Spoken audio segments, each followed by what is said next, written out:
मध्य प्रदेश के खंडवा के अंदर एक शख्स की बीवी का इंतकाल हो गया था हफ्ते के दिन शनिचर को। तो वो बेचारा रोजाना अपनी बीवी की कब्र के ऊपर फांता पड़ने के लिए जा रहा था। उसके बाद में लगातार रेगुलरली वो जा रहा था। तो अभी ये जो मंगल आया था, इस मंगल को उसने जाकर के देखा कि उसकी कब्र का जो एक साइड वाला हिस्सा था, पीछे वाली साइड वाला हिस्सा, वो खुला पड़ा है और बुरी तरीके से वहां पर जो था मिट्टी वगैरह भी सब हटी हुई थी। अब उस बेचारे ने जाकर के उधर से देखा तो कब्र के अंदर उसकी नजर पड़ गई। तो देख करके उसकी आंख ही फटी की फटी रह गई।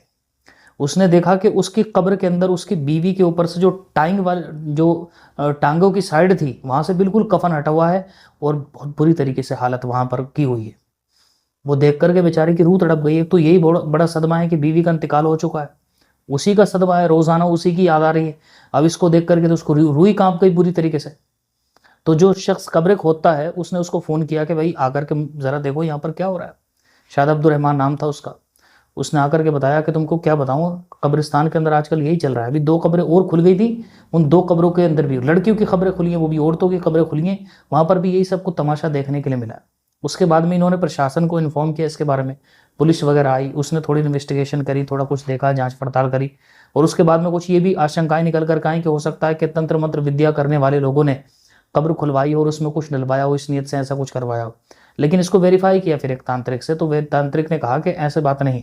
असल में मसला ये है कि तंत्र मंत्र विद्याओं के अंदर भी जिन कब्रों का इस्तेमाल किया जाता है जादू वगैरह करने के लिए, तो उसमें जब कब्रें खोली जाती हैं तो वो कब्रें खोली जाती हैं जो कि पुरानी और टूटी फूटी होती हैं। नई कब्रों का तो इस्तेमाल ही कोई नहीं होता। और फिर जो घर वाले थे उन्होंने भी इसके बारे में कहा बता कि हमने जिस हालत में कब्रों को देखा है, मैयतों को देखा है, हमारी पूरी आशंका है, हमारा पूरा वसूख है इस बात के ऊपर इनके इनके साथ में कुछ गलत हुआ। अब ये सारी बातें हो रही थी जब थोड़े सी हल्ला हुआ, थोड़ा सा फैला, थोड़ी नाराजगी हुई।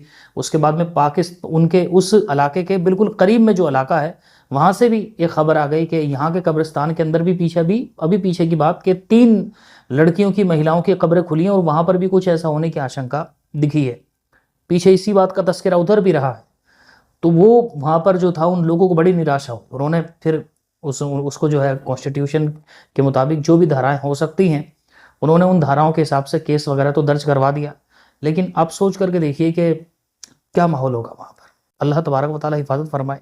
इंसान कितना बड़ा वहशी हो सकता है। कुछ लोगों ने वैसे इसके बारे में ये भी बताया कि कब्रिस्तान के उस इलाके की तरफ रात में कुछ शराबी जो हैं वो शराब पी करके इधर उधर घूमते रहते हैं। तो शायद उन लोगों से आशंका है कि ऐसा वो कब्रिस्तान में बढ़ करके उन्होंने किया है, क्योंकि कब्रिस्तान की तरफ रातों में तो वैसे भी कोई लोग जाते नहीं हैं, तो कोई खतरा होता नहीं है। तो इस तरह के लोगों से ज्यादा खतरा है कि शायद ये लोगों ने कुछ ऐसा कर दिया है।